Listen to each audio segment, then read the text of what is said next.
how to check profile views in TikTok. Open your TikTok app and then tap profile down on the right corner.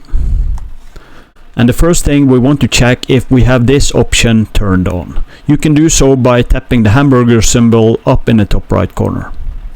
And then you want to tap settings and privacy.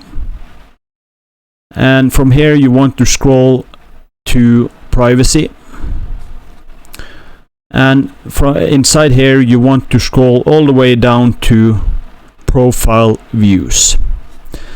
And you have to make sure that this switch is turned on. When you have made sure this switch is turned on, you can go back.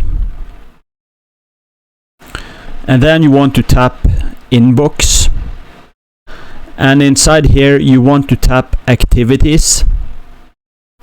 And at the top here it says profile views. Tap this.